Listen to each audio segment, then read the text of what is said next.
sir, my question is that we just cannot go on to, fabricate things. Like there are people who are saying that Taj Mahal was a Shiva temple, or Qutub Minar, when it was built, it was built on the rubbles of a series of Jain temples. So what do you have to say about that attitude? That is something which I personally, and many Indians, millions of Indians, cannot accept at this point of time. Thank you, sir. Fantastic question. There are two levels of answers. Please take your seat. One, those who indulge in this kind of fabrication and who end up making statements like Sanskrit से तो बेहतर language हो ही नहीं सकता है computer programming के लिए.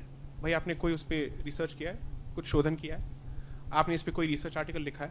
You cite some random article which was written on a different subject altogether to make these kind of outlandish claims.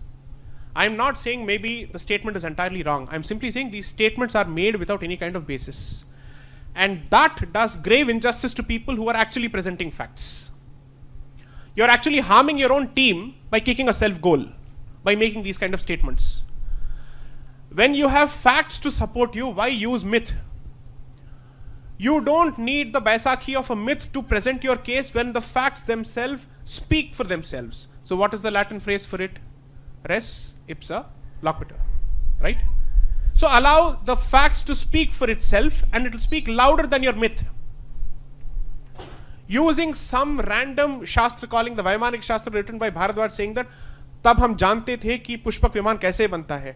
Prove that at least. Take it to its logical conclusion, right? Now to answer this question at a different level, this is supporting you, and then is a point which perhaps goes against you in a different way. Are you a student of history? You like history is a different thing, but are you a trained student of history? You're not, okay. Are you an archaeologist? Are you a paleontologist? Okay. Therefore, surely you and I are not in a position to say that somebody is making a stupid claim. That's one. Okay. Two, what is basically the case going on before the Supreme Court, and the next date of hearing is the 6th of April, is a similar case, the Ram Janmabhoomi case, of which I am a part. Therefore, I can say this with confidence. 4,300 pages is the total volume of the judgment written by the Allahabad High Court, running into 3 volumes. A good part of it relates to the excavation report of the ASI. And when you read it, you realize, how is it that all of this was suppressed and never brought out in news reports? The existence of a Vaishnava temple below has never been brought out in news reports, because people have focused only on the event of December 6, 1992, not what happened before, not what happened after. They are fixated only on that.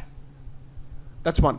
Not that I agree with it, that's a different issue altogether, but be that as it may, those facts have become irrelevant. Two, in light of that particular example, can you dismiss other examples?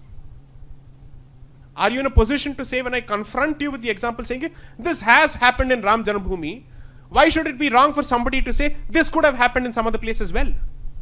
You go to the Gyanvapi mosque in Kashi, half of it is a temple, the top is actually a mosque. So you have another example right there.